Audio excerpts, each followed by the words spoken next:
Oh, good morning, good afternoon, everybody, and welcome to the Rebel News Daily live stream. I'm your host, Sheila Gunn-Reid, and on Mondays, I host with my friend Adam Sos in Calgary. And before we get into what Adam did for the weekend and what the small talk stuff, I should let everybody know that this live stream today is sponsored by our friends at the Alberta Prosperity Project. And if you want to know a little bit about them, it's really easy. Just go to albertaprosperityproject.com, where they hope to educate, inform, and inspire and unite Albertans, businesses, and organizations on the rationale and merits of an independent Alberta. So I was actually at a APP event a couple of weeks ago at the Whistle Stop Cafe, of all places, and they do their best to answer those questions about, well, what do we do with the RCMP and what do we do with our pension plan? So, when people say, oh, well, I'm definitely sick of being part of Alberta, they do their best to answer those questions. But my favorite part of what they say on their website is that they aim to heal those who have been so aggrieved mentally, emotionally, and economically by the actions of the uncaring federal and provincial elected officials. And that acknowledges the psychological harm of the lockdowns done to people. I think that's exactly something that has been so missed by so many of our other politicians. Anyway, now that that's out of the way, Adam, how's it going? What'd you get up to this weekend, this beautiful Canada Day long weekend? Yeah, it was fun. I actually went out to the Airdrie Pro Rodeo. So that was a Nice. blast. Saw our old friend Tarek Alnaga and got to catch some of the action there. Kids had some delicious food. Perfect way to spend Canada Day. Saw lots of rebels out there who I know watch streams. So nice to see you out there. Nice to see you today as well. But yeah, I had a really nice weekend. Spent some time, got inspired, did a little bit of roping on our own with the kids. Nice. And yeah, it was really good. How about yourself? Oh, well, I was in Calgary for, well, most of the weekend, Friday and Saturday for the Alberta Rugby Championships that my Mhm. daughter was playing in. And then Sunday, mom stuff, farm stuff, groceries and gardening and cutting the grass and all those fun things that actually I like to do. I know people complain about those things, but I'm really good at them. I make those things like a science. I'm really good at it. And we should, before we move on, we should wish our American friends, because we have a Mhm. few of them, a happy Independence Day. They kicked the British out and secured freedom for themselves and became, Yeah. I think, the beacon of hope and freedom and liberty in the entire world. Couldn't agree more. Happy Independence Day. Okay, let's get in. Oh, before I get into the news of the day, I should tell everybody what we're doing here. So this is the Rebel News live stream. We are streaming on YouTube. However, there may come a time during the show where we may have to cut the YouTube feed because they're very picky about the things we can and can't say over there. They used to be the public square of ideas, and now they're just another censorship platform, like something run by the communists in China. So if we sort of run afoul of their censorship laws, then you don't really need to know what they are. If it's interesting, you probably can't say it on YouTube. We are also streaming on Rumble and on Odyssey and on Getter. Now, the beauty of Rumble the beauty of Rumble and Odyssey are that you can support the work that we do completely willingly. So if you send us a paid chat on Rumble, that's a rant. On Odyssey, that's a hyper chat. One of the producers will send it to us, and we will do our best to answer your question or address your comment live on air. And it's a great way for you to support the work that we do, but also take the show in your own direction. Sometimes you hijack it a little bit, but that's okay, because if you paid for it, you get what you pay for. Well, and I really like the interactions. I like that back and forth. It's Me probably too. my favorite part of the show towards the end. And then it also really gives us an idea for like future shows. If lots of people are asking about a similar thing, Yeah. unlike the CBC who shuts off comment sections, we're like, let's chat about it live together now. So do consider, if you haven't done it before, maybe it's your first time, give it a shot. Give us one of those paid chats and we can interact with you, get to know you. Some folks week after week who engage with us, it's really great to get to know them. I Yeah. feel like we're kind of making friends and having conversations. So that's always fun. Yeah, I like it, and I like the live streams because they're unscripted. we just sort of take the news as it comes at us and we talk about it and we share our opinions. And I know it's not often always for everybody. And I know people disagree sometimes with our opinions, but that's okay because we're conservatives and it doesn't hurt our feelings if you disagree with us. And at least it's interesting. If you want boring, you're already paying for the CBC. Just go watch that. You won't get boring here. Yeah, 100%. Now, Adam, what do you want to talk about first? I mean, given that it is Independence Day, we kind of had our Canadian light version of that, Canada Day. Last week, no lack of action resulting. As I mentioned, I was having a good old time at the rodeo. You said you were kind of running around doing some chores, so we were both probably pretty happy. But some people not quite so happy. Obviously, we saw some overstepping authorities going after people with chalk and everything. But why don't we just get into this? Every year there's some group for whatever reason aiming to scrap Canada Day, and that we should be so ashamed of who and what we are. So why don't we get into that right away? Was it vegans? Were the vegans out again? I think it's Every Child Matters again this time. It's yeah, which it's interesting. Like whenever there's a conservative government and the Indigenous issues are being addressed to the same extent, maybe even more. These protests, I don't know, they don't seem to happen as much. Justin Trudeau's really sort of aggravated people because for the first few years they all kind of went away because Justin Trudeau was in and that was one of their guys. But I think after however many years it's been of him not really doing anything on these Indigenous issues, the folks are starting to become upset. I mean, him kneeling for photo ops and going surfing instead of showing up at some of these things, many of which have turned out to not be entirely true or not be entirely accurate in their reporting, has certainly soured the taste in some people's mouths when it comes to Justin Trudeau. But very interesting to see this stuff happening even under a Liberal government, which many of these sort of activists on these issues would likely deem on their side. I can certainly tell you from speaking with Indigenous communities, they don't feel that this government is on their side anymore, and very likely they feel it's even less on their side than previous governments. So yeah, but I mean, I don't know. I think that it is just popular right now to be contrarian, and not contrarian in a sort of sensible, holding the government to account opposition sort of position, but just contrarian in a everything that Canada stands for, we should be opposed to. Generally, these people, if you ask them what specific concerns they have or what is it, they might say one or two talking points, but as we saw, they don't actually have any sort of critical insight as to what needs to be changed or what was done or what should be done. It's just a general, I'm opposed to Canada sentiment. Well, that's exactly what it is. So I'm reading this article from CKOM that's out of Saskatchewan. Group aims to cancel Canada Day celebrations in Saskatoon. Thousands of people, at least they put this into context, thousands of people enjoyed Canada's 155th birthday on Friday. But not everyone felt like celebrating. An Indigenous-led group called Choke Cherry Studios hosted a Cancel Canada Day event in downtown Saskatoon at Kiwanis Memorial Park. The purpose of wanting to cancel Canada's anniversary is to help raise more awareness for the missing and murdered Indigenous women and girls and Two-Spirited. By the way, missing and murdered Indigenous men, by and large, outweigh missing and murdered Indigenous everybody else.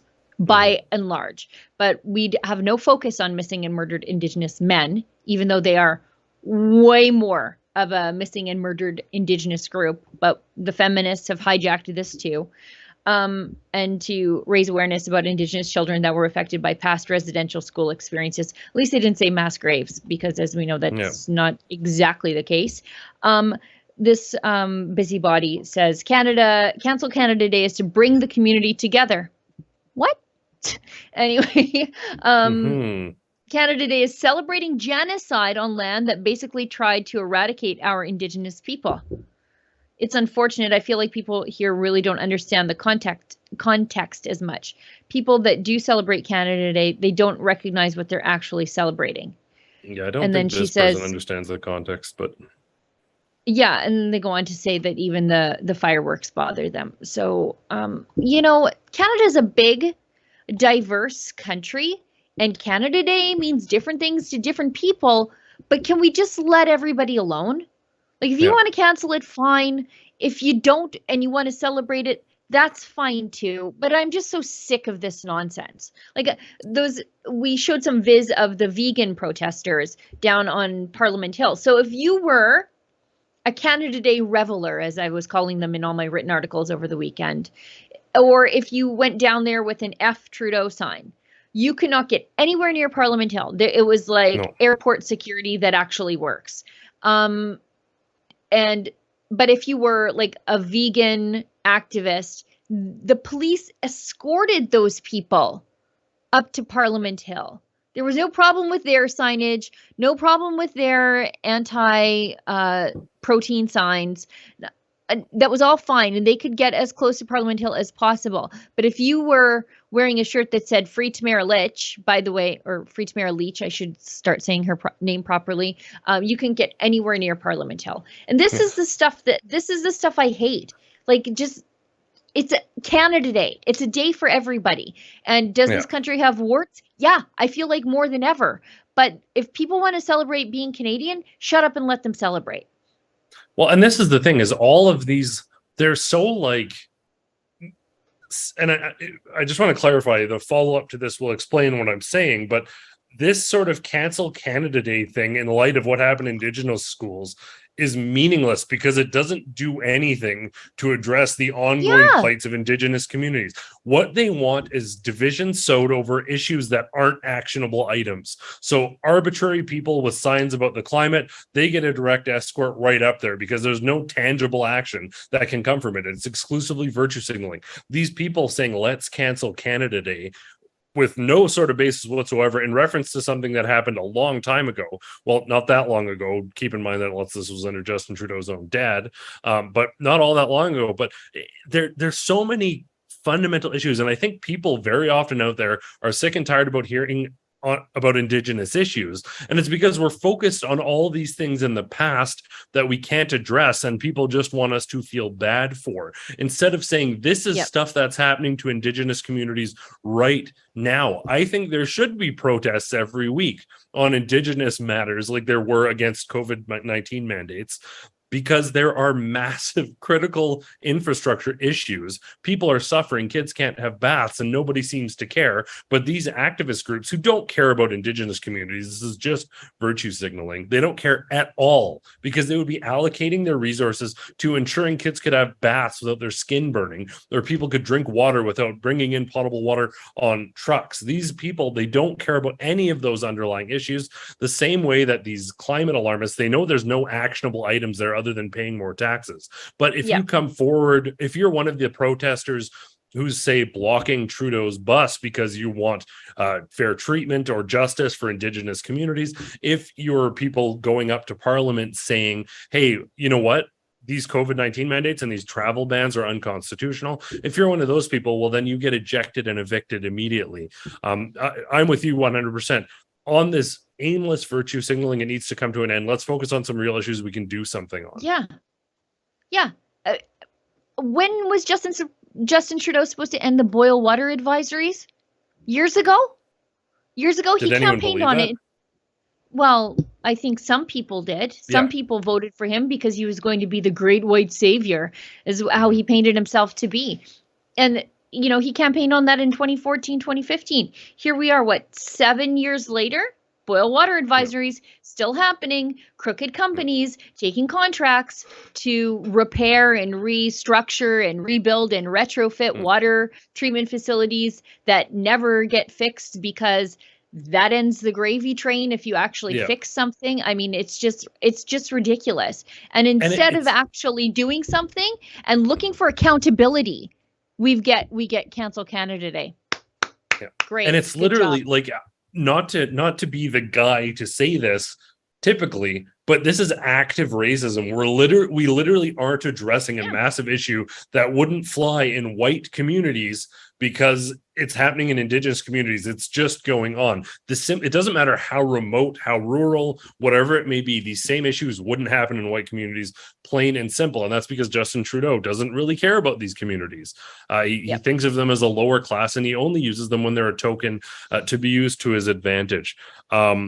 I don't know if there's any clips we want to jump to from that with the audio as well, or if we want to talk about some more glaring double standards. and aimless virtue Yeah, signaling? sure. Let's talk about James Topp, because I'm also old enough to remember when the Liberals said that they are going to take care of Canada's veterans until such time as they were asking for more than the Liberals could give. And James Topp Yeah, was just asking to be heard.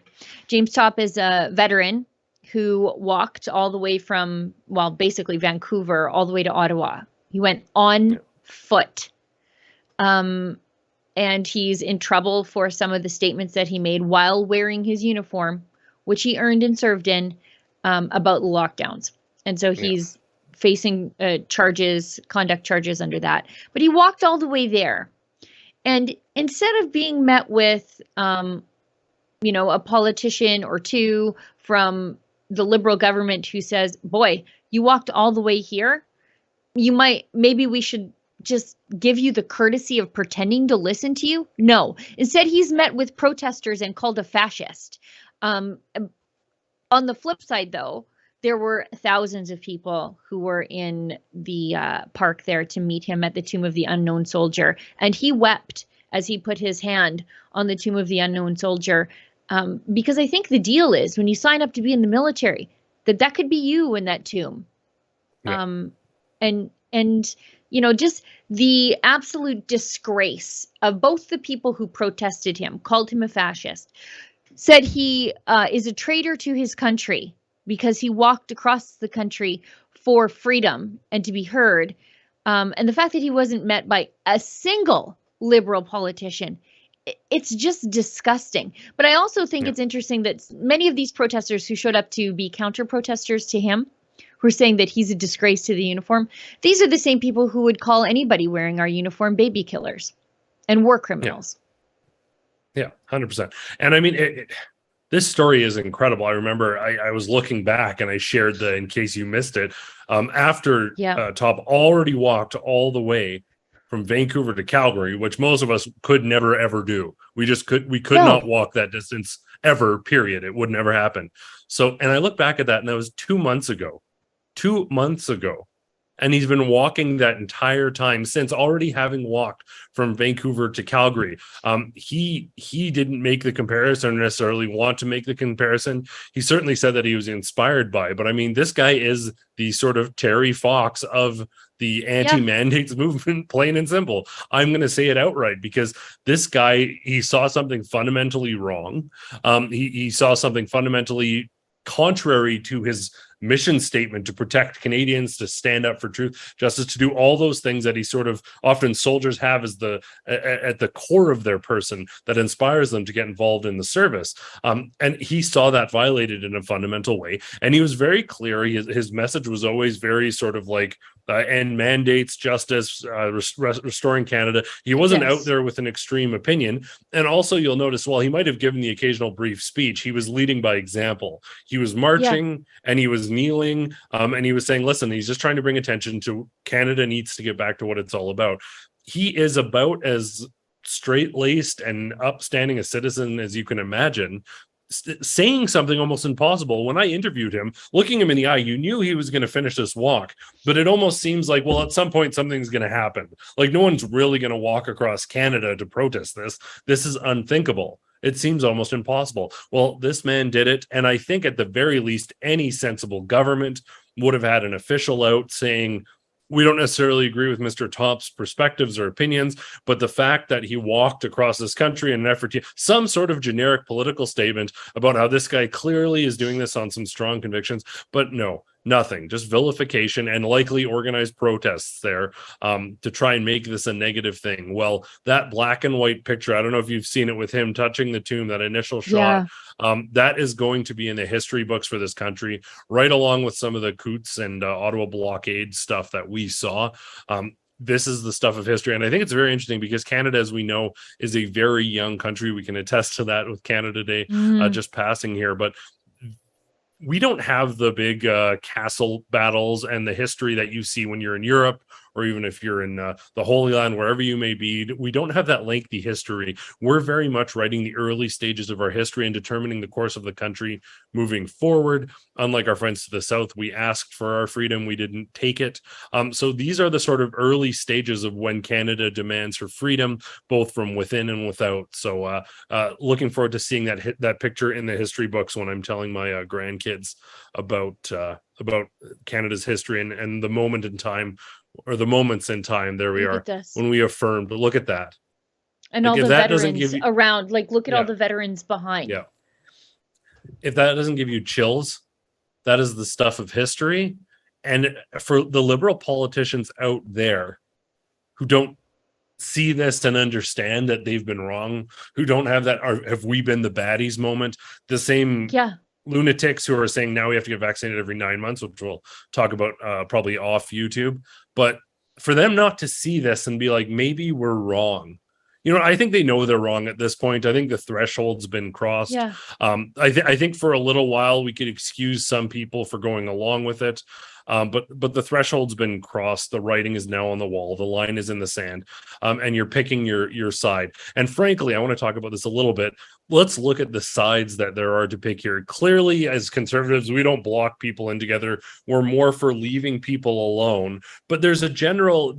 Which side are you on? Are you the side of James Topp walking across the country? Are you at the side of leave people alone? Are you at the side of keeping life affordable? Are you on the side of individual freedoms? Or are you on the side of restrictions, vaccine mandates, drag queen shows in libraries for kids? Like there's a pretty clear line in the sand being drawn here. And I think for anyone who's looking at it with an open mind or with a critical lens, if you fall down, and lots of people do, I've got friends who do, they 100% fall down on the everyone should be forced to be vaccinated, and drag queen shows in libraries are absolutely fine, and there's no such thing as gender side of the conversation.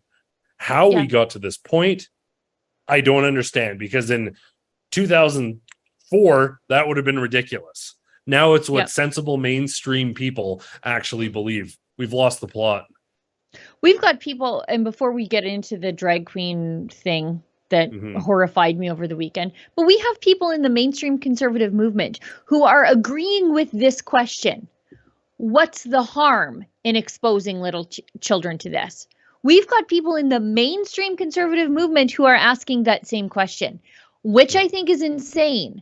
But before we move on from James Topp, this is what he said, by the way. So when you hear these words, realize that this man is being vilified by the mainstream media, basically the entire institutional left, and liberal politicians. He says, I've met thousands of people in my journey from Vancouver to Ottawa, and a lot of them have lost hope.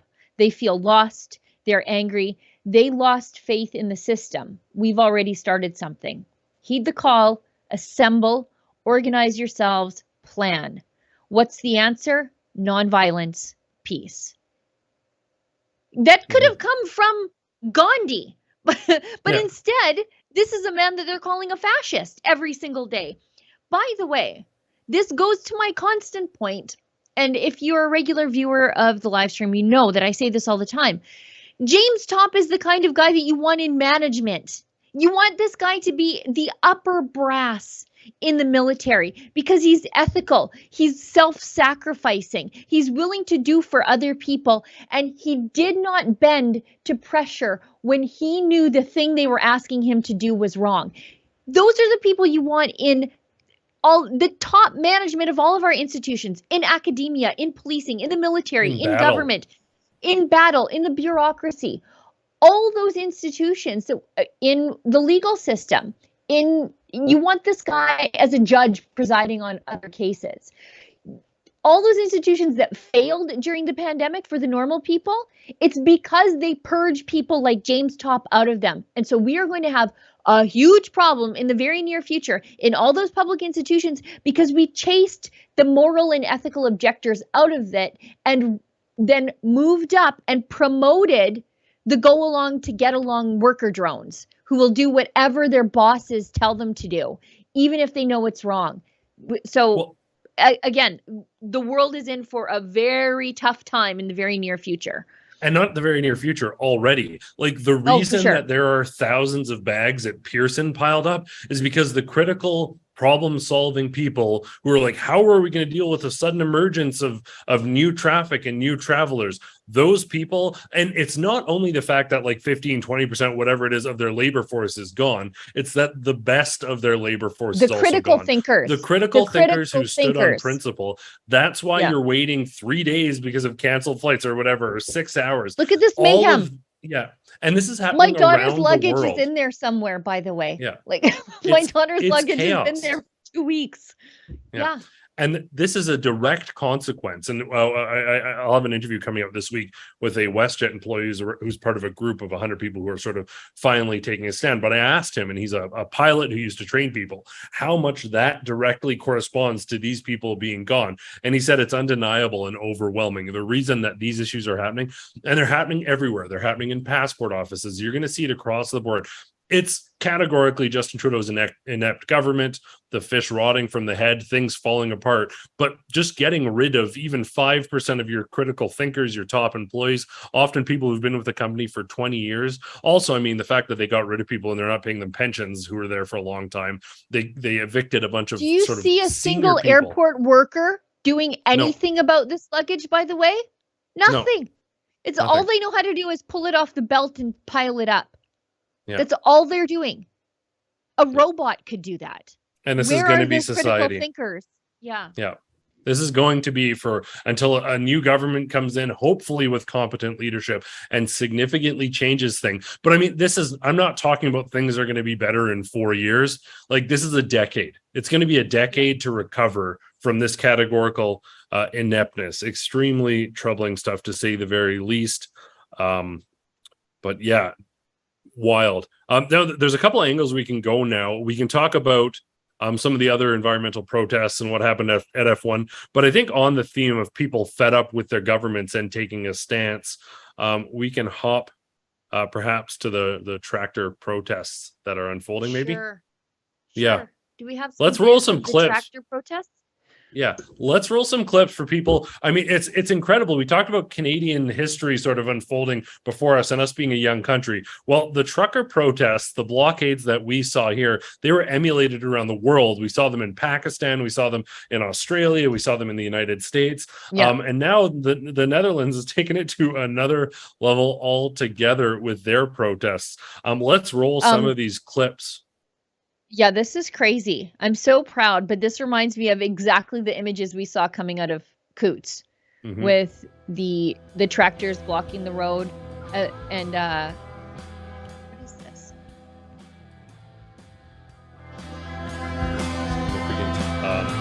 There's more of the boats, but the boat blocking right across the road there with the tractors. Again, those machines, short of tanks or mega tractors, not movable. Especially if they park certain ways, as Sheila can attest, you're going to have a very, very hard time to get those things out if they don't want to go. These people in Amsterdam and in the Netherlands, they are ill-equipped to deal with equipment of this size. In Alberta, you might be able, although I think you would have a very difficult time approaching 0%. To inspire a rig move company to come move somebody's tractor when they're protesting the government. We do have a little bit more of the heavy haul equipment that could deal with this stuff because we are a province that, has heavy industry and we can do that sort of stuff. But it's a little bit different here. I don't think they have bed trucks to move drilling rigs here and picker trucks to do that kind of stuff available everywhere like you have in Alberta. And so just so people understand what this is about. The farmers are blocking infrastructure, critical infrastructure. It's illegal here. It's probably illegal there too, because they are protesting government laws that require them to use less fertilizer. So these price takers, they don't set the price. Farmers don't set the price of anything, but the government is going to ask them to use less fertilizer, which will force them into lower yields, which means they earn less money. And these tractors that you're seeing here, some of the fancier, newer ones, you're approaching like $750,000, and you basically work all year just to make your tractor payments. And so they also want them for climate reasons to reduce their livestock. And they're just mandating this. They're basically closing farms to meet climate targets. So they're decimating their lives. What are they going to do with this equipment? What are they going to do with the land they're making payments on? And outside of, say, you don't care about farmers. You don't care about farmers. You eat groceries.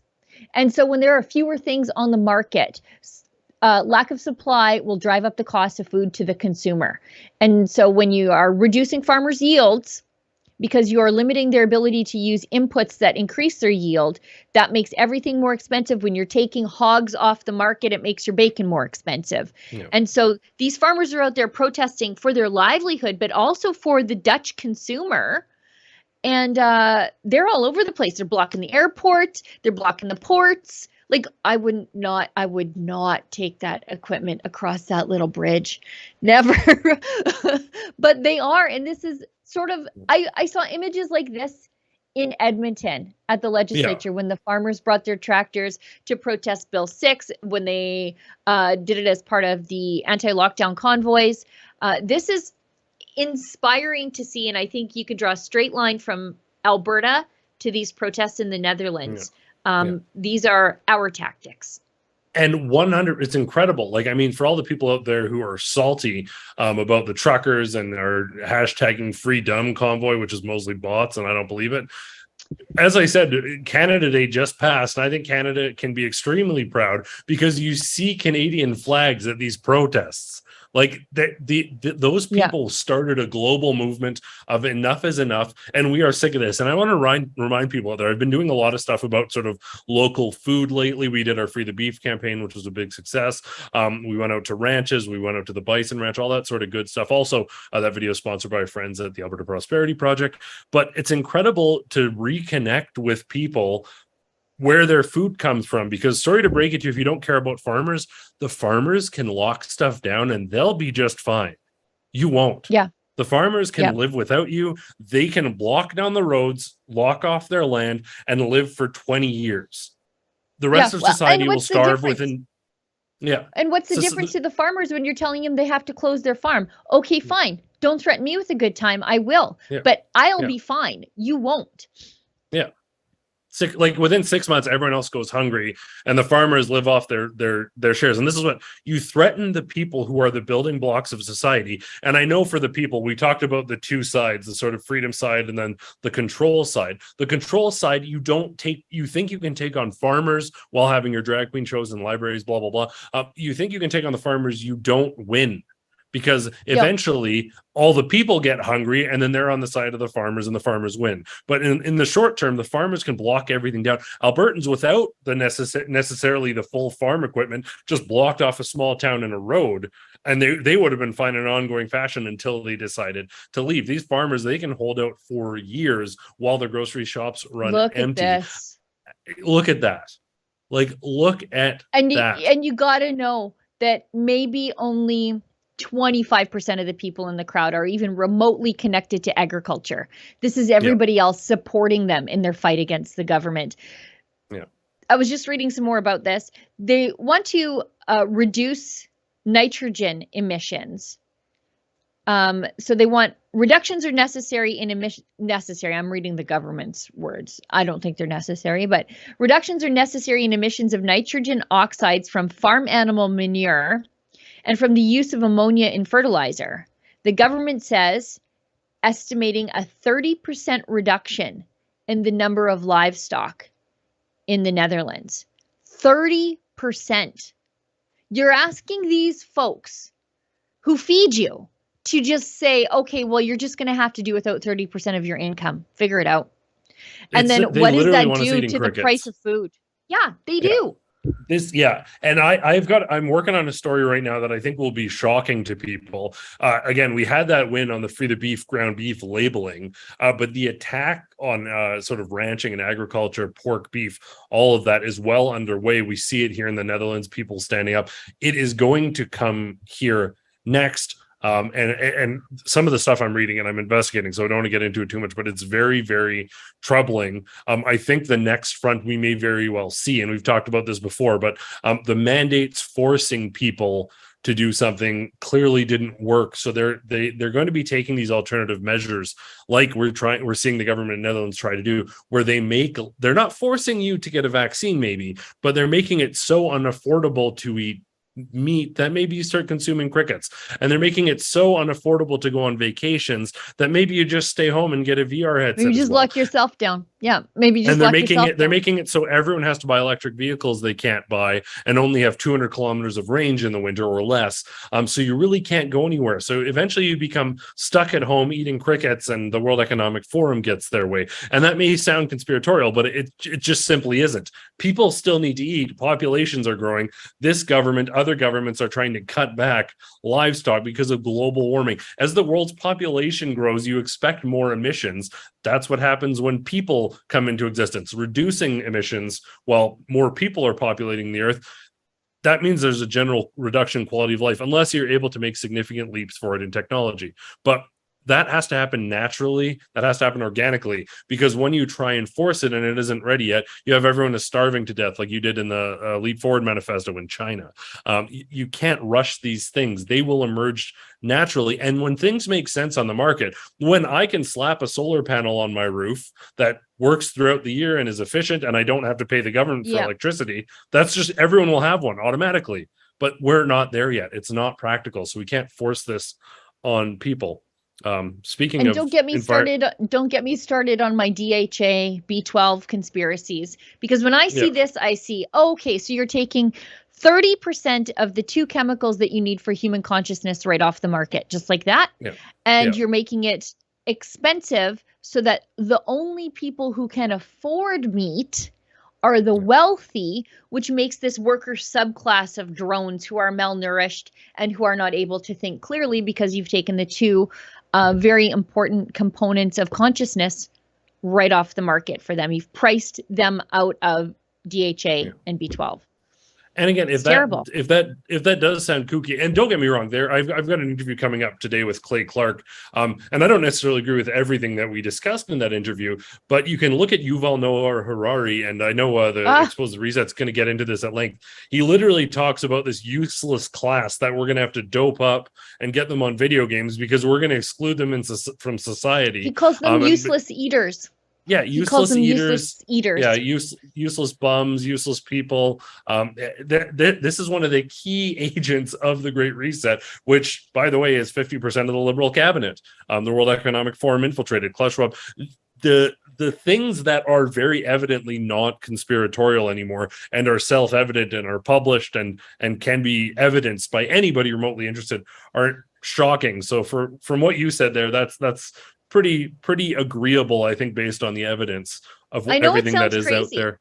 I know it sounds crazy. I realize I sound crazy, but if you could find a way to make people more pliable, and if you told them that you were cutting meat out of their diet for climate reasons, and you've scared these people for 2 generations about the end of the world because of climate change, and all you had to do was stop eating meat, and you would make a real difference in saving the planet, and the benefit for the elite and more class vaxes, but and the benefit for the elite class was that you had people malnourished and not thinking clearly. I know it sounds crazy, but this anti-meat agenda really frightens me, because it makes people it's just another way to purge critical thinkers from society. Well, and speaking of purging critical thinkers, I do want to, this is one of those sort of conspiracies, like governments around the world, including our own, are rushing to have only electric vehicles by 2035, 2050, whatever it may be. 2035, I think. Our grid literally cannot handle that amount of electricity. Not even close. Like that is not a feasible plan within the next 200 years. The entire grids would have to be completely restructured. And eventually, if we do have renewable electricity, great. Let's do that. Let's restructure our grids. Everyone can have cars that go from 0 to 60 in 2 seconds. That sounds really fun to me. And they can drive themselves and be way more efficient, and we'd have less grid loss. Again, Leap Forward manifesto, we are nowhere close to that. Not even close. But why is it that the government wants to phase out affordable cars and have us all only able to drive cars? Cars are freedom. They're freedom. Exactly. But you can't bug out in a car that can only go 300 kilometers and has to be on the grid. You I can't plan to bug in anyway, disappear. but Yeah, you can't disappear into McLean Creek with your 328, whatever, you know what I like, or yeah, 338 lap or whatever. You can't do that in a Tesla. Even a Cybertruck only goes 400 kilometers. Like, they don't yeah, want you able to disappear, get off the grid. They want you locked into the system. And from a practical perspective, this stuff is all run on coal here. right. Eventually, it may be run on renewables, but what we're talking about is forcing everyone to drive coal-powered cars that Right. maybe are worse for the environment. Like this, it's just I don't know. eat I less like beef. coal. I just don't like the Yeah, virtue signaling yeah, of the environmentalists. And I was talking to Michelle Sterling about this the other day, and she said David Suzuki is telling everybody that they have to get on electric cars. We don't have the grid to support everybody getting on electric cars by 2035. So we're going to have rolling brownouts. But secondarily, David Suzuki's also protesting stuff like Site C Dam, which would produce hydroelectricity mm, for his stupid cars that nobody's buying. Then they can't yeah. square the circle that you guys are the problem here. Well, and Anyway, not one of these clowns is actually like living a sustainable, normal life. They're all no, jet-setting millionaires. The glaring hypocrisy amidst all of them is so painful. Like, it's like, David stop. Suzuki has a house in Australia. His Yeah, commute is a circumnavigation of the earth. And he's he telling, is. Yeah. and he has 5 kids, and he's saying there's too many people on the face of the earth. And he has a beachfront property, and I'm like, but you're telling me the oceans are rising. When you stop living off the beach, I might believe that your beliefs are sincere. They aren't. No, and it's this class of people. I mean, this is a segue into our next story that I was getting to with the Yeah, cars. yeah. We talk about these absurd clowns, particularly the F1 millionaires. Lewis Hamilton has come out in support of protesters blocking the race, which, by the way, on like a fundamental level, endorsing that, we had the other gentleman, the other Heavy F1 danger. driver, Vittel. in saying, yeah, saying, "Oh, this is great, and it's really good that they're doing this." He's sponsored by a Saudi or Russian oil company. Like, Saudi he's literally Aramco, sponsored the Saudi world's Aramco. largest, sorry, the world's most profitable company by market Yeah, cap, depending on the day. It's like yeah. Apple and Aramco, Apple and Aramco. So, sponsored by Massive Oil. He's like, this is good. I'm in favor of this. And then lo and behold, not much later, these protesters block the road. They would just evaporate if they were hit by an F1 car. It's wildly dangerous to them and the Yeah, drivers. And I joked earlier, after the cars piled up, the carbon emissions off their burning corpses would be a significant detriment to the nature as we know it. But that's a bit of a glib joke. But the fact is, Lewis Hamilton is worth $285 million. He travels US, all around the US. US, Those are US travels dollars. I looked into all it. around the world on jets. They move the cars with them. This is a massive undertaking. He literally puts out in a month more emissions than I will in my entire life at all, period.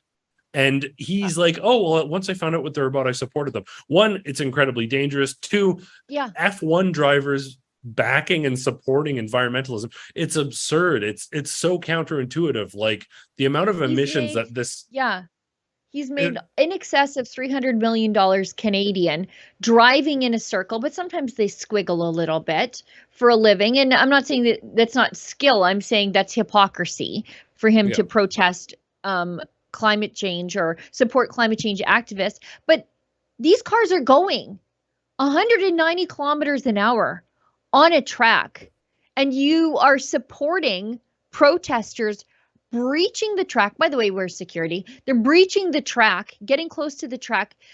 If you didn't turn a protester into a hamburger, they Thank could have goodness. caused, yeah, they could have caused a multi-car pileup, which would just be carnage on the track. Yep. And he's saying, well, good for them. What did he say here? His words were crazy. I did some digging around on Lewis Hamilton because I used to watch Yeah. F1 racing, and then I just sort of, it was part of my mission to tune out of the culture and only embrace things where it's okay to be like openly conservative or openly Christian. So, like rodeo and NASCAR, although NASCAR's losing me these days. He said, I didn't know what the protesters were for, so I only just found out. I just said, big up the protesters. I love that people are fighting for the planet, so we need more people like them. Psychotic. Yeah. You know what's funny? The underlying thing there is like, oh, I didn't come out in support of this right away because I didn't know it was environmentalism. Clearly, I've always been in support of this. The juxtaposition here between this, and we also saw those climate protesters escorted up to Ottawa, to the legislature. There's this glaring sort of double standard and juxtaposition that's just so laughable, because you can see people protesting real things. If this was someone coming out there protesting, say, for the farmers in the Netherlands, they would be tackled, brutalized, arrested, charged, and they'd go to jail for a very long time. These people, because probably they're in the pockets of some sort of global influencers, some activists, they're probably going to face minimal consequences. We see these illegal type blockades and protests from environmentalists all the time, and there never seems to be consequences or minimal consequences. Meanwhile, if you're a pastor in Alberta who shows up and preaches for 30 minutes at one of these freedom-oriented blockades, well, then you go to jail for 51 days and face consequences. I hope they treat the chuck wagon protesters, because every single year there's some maniac who chains himself to the rail at the Stampede. I hope they treat them with the same kindness as they do pastors in Alberta who just want to preach. I dug down a little bit on Hamilton here. So naturally, he's BLM. Like every left-wing movement, he's completely endorsed. He took a knee. He put BLM stuff on his racing suit, which you're not allowed to do. You're not allowed to put pre-approved stuff on there. So he's spoken out against anti-LGBT laws in Hungary. And he said he's upset about, I don't know, human rights in Bahrain, but the entire sport of F1 is sponsored by Aramco, a Saudi company. And he hasn't said a single thing about how they treat sexual minorities there. Environmentalism and human rights. So I didn't check out his social media, but they say he urges China to reclassify dogs as pets instead of livestock. Although maybe they should. What about the Uyghurs? I was going to say you should maybe consider speaking out against the Chinese government treating the Falun Gong as parts cars for Chinese officials, bureaucrats and officials, because that's what they do. They literally treat them as a parts car. You need a liver? Oh, just go get one from a Falun Gong. It's fine. But he didn't say he's more worried about dogs, which, I mean, I like my dog just fine, but my dog is not a person. And that's where I am on this. He gave money to another one of those two sides. Which side are you on? The dogs are more important than people, drag queen library, mandatory mandates, or common sense? Yeah. He also asked Mercedes-Benz to swap the leather out of the company's models worldwide. He said he's trying to push for sustainability and be more conscious. Mercedes-Benz is a huge organization, and so he wants to get rid of all the leathers in Mercedes-Benz vehicles. So you're going to get pleather, like a Dodge Cobalt. What is you don't buy a Benz so that you can drive around on vinyl anyway. Also, he said, how long would it take us to find him in a leather jacket? Oh, for sure. He says, I don't allow plastics in his office. I want everything to be recyclable, right down to the deodorant, down to the toothbrush. I'm trying to make as much change as I can in my personal space. Well, it's easy to buy the very expensive, bamboo toothbrush when you're worth 300 plus, like $250 million Canadian. This is very touching. Good move, buddy. Now I know you're serious. I sold my plane over a year ago.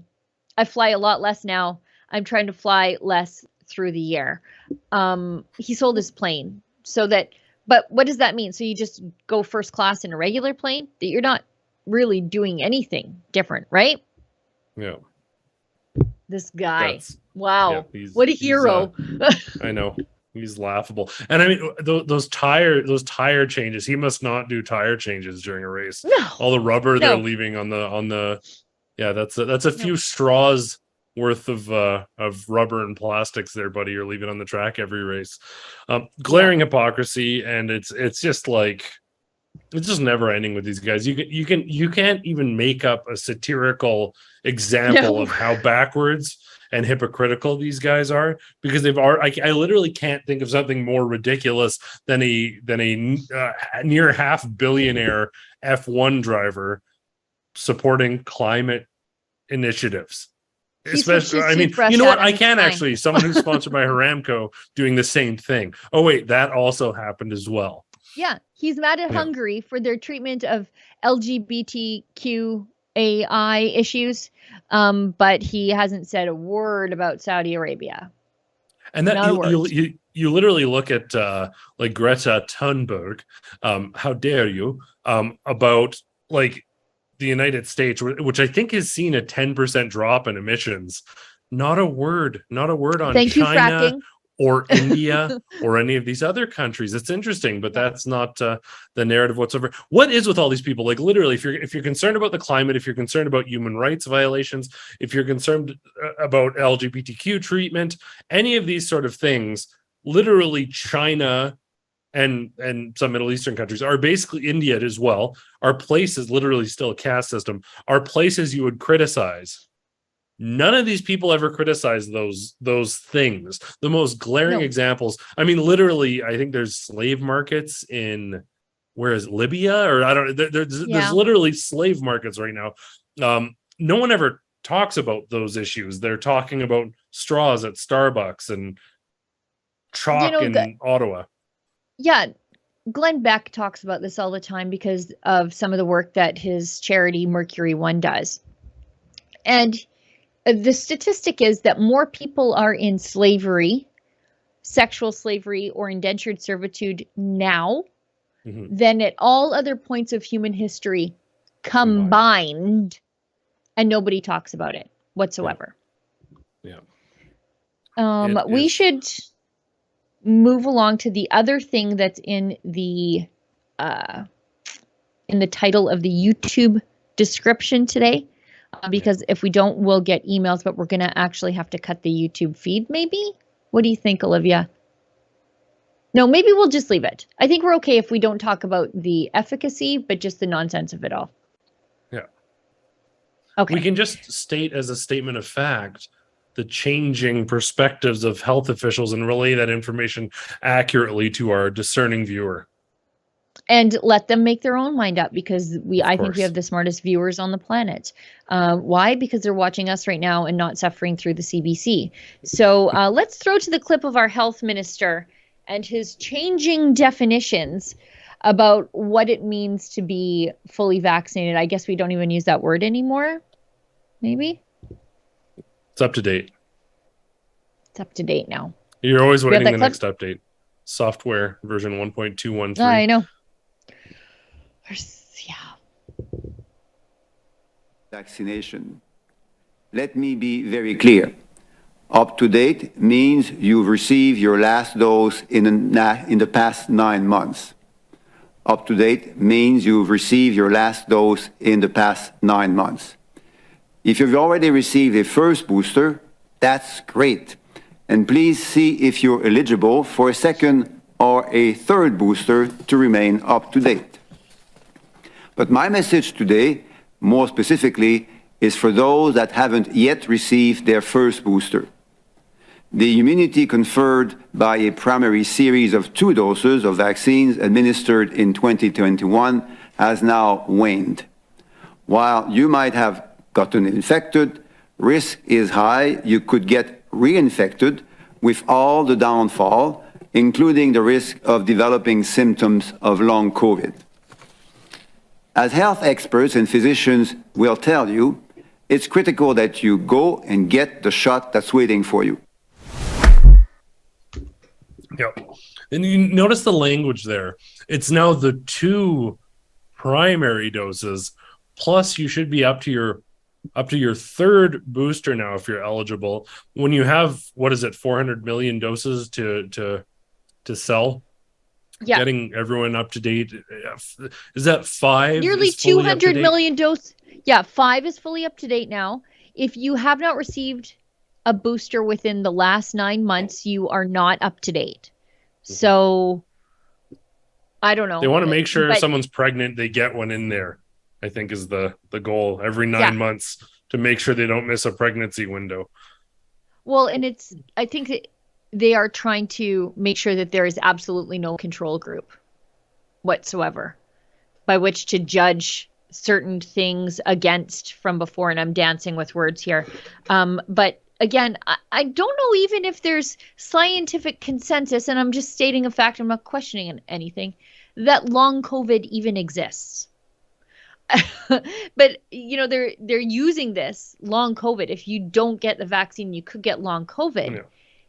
And there's plenty of people on the other side who say long COVID probably doesn't exist, and some of it is psychosomatic because you've scared them. So I don't know where I fall down on that. I do know that some people do have lingering effects from it, but this scare of long COVID, I'm not sure. People also have lingering effects from other things that are being advised 5 times. So yeah. Okay. I think we're getting dangerously close to the edge there.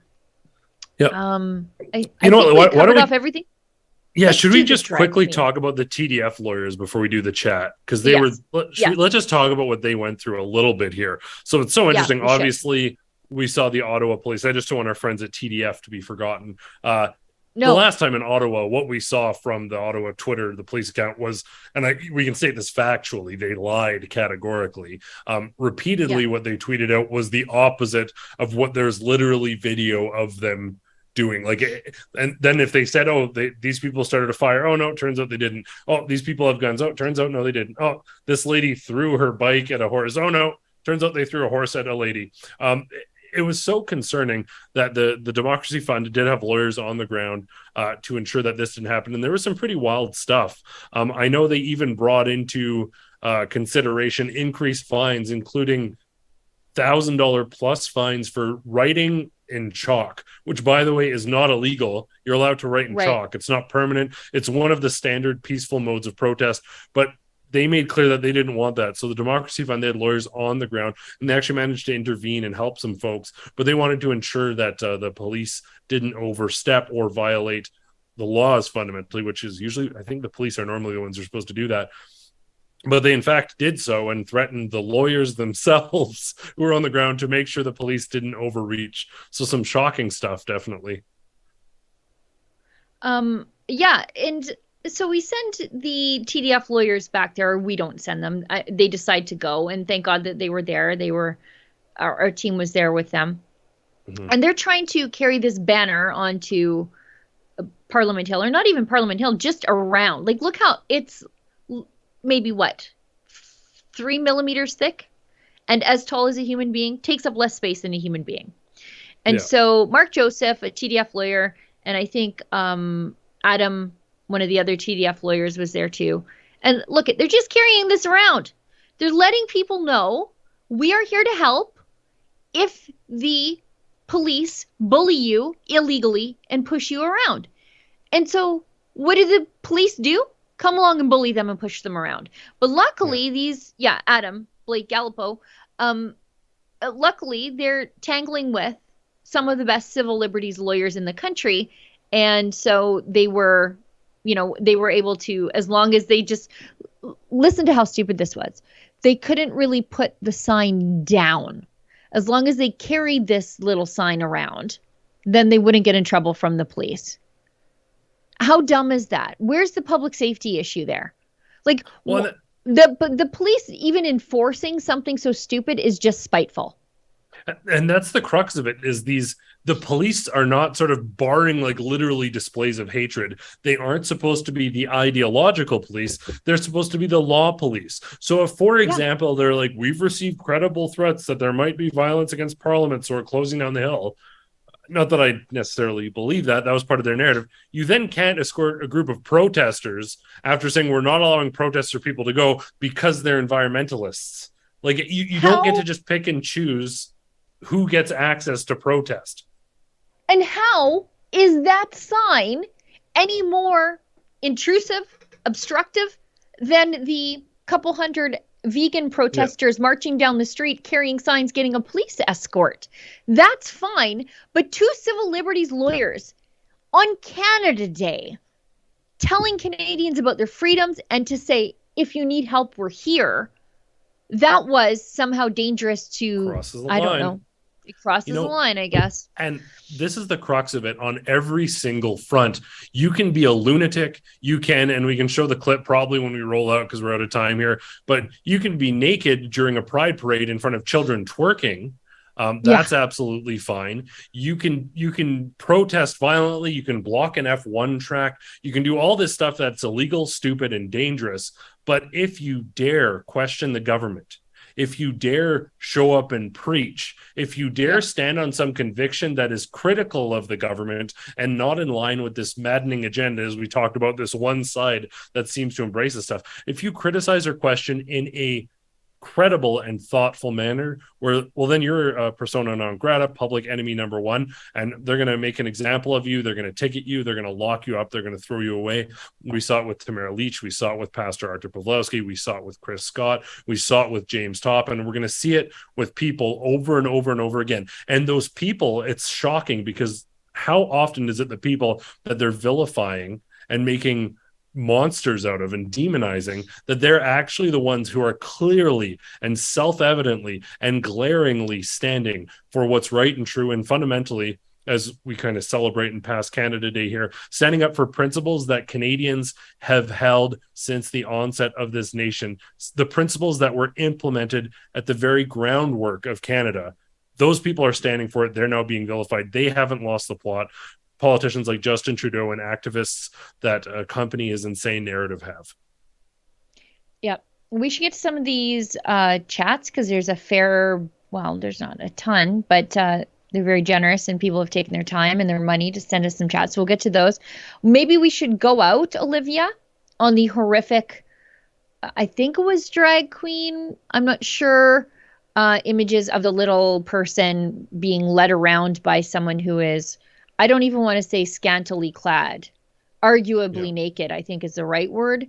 And again, I don't care if this is drag. I don't care if this is like a biological woman or a transgender person. This is wholly inappropriate for young people. So we'll go out on that, but let's get to some of these chats before we go because we're already past that top of the hour. January 777 gives us $5. Thank you for the, hang on, I just can't see a damn thing. Thank you for the APP mention. Yeah. Thank you for the APP mention. We might have something fun APP related next week too, actually. We'll see. Yes. We're working on it. Yeah. Yeah. A lot of things happening in Calgary next week. So we'll see what we get up to. Fraser gives us $5. Says, please take the time to watch this video. Today, Americans from all around the world celebrate their founding of America. Please don't forget those Americans who paid for your freedom. Happy birthday, Americans, the battle hymn of the Republic. And then he says, American patriotic song, battle hymn of the Republic. T. Bozak, 12, $10. Thank you for the real news. Well, thanks very much. January 777. Thank you, Sheila, for bringing us that Pride video last week. That was the one where the person was naked, just helicoptering his wiener around. As I said in the planning meeting, I kind of wish that Pride was a winter thing where people would be dressed a little warmer and I wouldn't have to see their nudity. It kept freezing at the worst times. Oh. I know. It was the same for me. It was just like the screen would freeze at the just full frontal, saggy nudity. These people look like melted candles, by the way. Anyway, that's not the point. Enough crickets. Not enough crickets. I had no idea. It really affected me, and not much does. But this sick, she's opposed. January 777, $1. Speaking of jail for a long time, Pat King. You know what? I get a lot of questions about Pat King. I'm not a fan of Pat King. I don't think he's a fan of me. His people one time tried to kick me off the legislature ground because I think he's a BS artist, largely. But that's not a crime in this country unless you're taking advantage of people for financial gain. And that's not what he's in jail for. I do think he is a BS artist, especially when he claimed to have basically overturned the lockdown here in Alberta. And I pulled the transcripts of the court hearing where he claimed, and he went on American news and claimed that he was able to prove that they had no evidence of the existence of the COVID-19 virus in Alberta, and he literally misunderstood legal terminology. And so I went and I got those transcripts and I read through them because I don't like people who sell other people false hope. It's snake oil. It's, it's fake faith healers. I don't like it. And so I just read them and I said, he thinks that no material evidence means there's no evidence. And what it meant was, you're asking us for something that is not relevant to your case, material to the case. And so, and the thing is, I reached out to him behind the scenes and said, hey, this is what this actually means. Are you going to correct the record, or are you just going to mislead people? And I reached out to the American show that it was on, and they didn't correct the record, and neither did he. And so all that is to say, that none of that matters. I think he's not done something that he should be held in jail for this long for.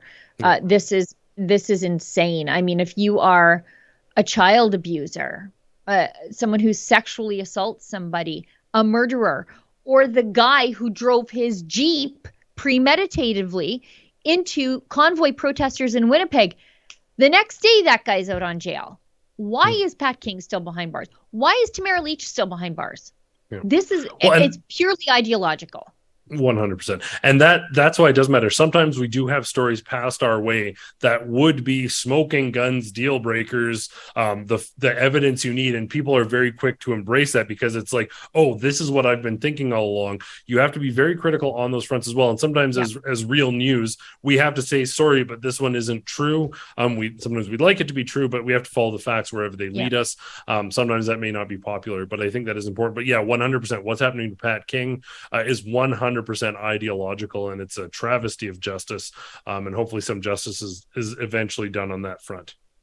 Yeah, I think that's the difference between us and the left is we can say this person with whom we disagree, we still think that they are entitled to fair treatment under the law, and their civil liberties don't change based on my feelings about that person. Whereas the left, you only get freedom and you only get civil liberties if you agree with them on all points. Anyway, C1CAS gives us $1 and says they're trying to sell Alberta short, ruin the economy here, and buy out the oil industry and infrastructure for pennies on the dollar. I don't think there could be a fire sale in the oil industry, but I don't think Canadian companies will scoop it up. It'll probably be wealthy companies like, a Saudi Aramco. Company, maybe. Could be Aramco. Pamela for Freedom gives us $10, says, thank God for Rebel News. I feel more sane listening to you guys. God bless you all. January 777, you two raised the Rebel live stream bar for others to match. Well, thanks so much. Awesome show. Thank you, Sheila and Adam. And I think that catches us all up. Olivia, is that right? Okay. Okay, perfect. Friends, if you are averse to nudity the way I am averse to nudity, then I don't know, just we're saying goodbye right now. But if you're not and you want to see what the big deal is about exposing little people to drag shows, stay tuned, because we've got a clip of just a little tiny person being led around by, again, I say arguably nude, drag person. And I don't know if this is a trans person or a heterosexual lady or a biological lady. It doesn't matter, because whether what you're about to see is happening in a drag show or a regular old strip club, the police should be there taking that little child out of there and arresting the parents and everybody involved. So that's what we're going to see next. I'll sign off before we go. Adam, thanks so much for taking this wild ride with me today. Thanks to our friends from the Alberta Prosperity Project for sponsoring the show today. We definitely appreciate that in their attempts to educate Albertans about their rights and a different way forward. Thanks to everybody in the office who works really hard to put the show together and does all the things behind the scenes to make it sure that you can find the work that we do. Thanks to everybody who pitched in to keep the lights on here. And as David Menzies always says, stay sane. Girls, get the cash. Time travel, shake your ass. Ain't no shame, ladies, do your thing. Just make sure you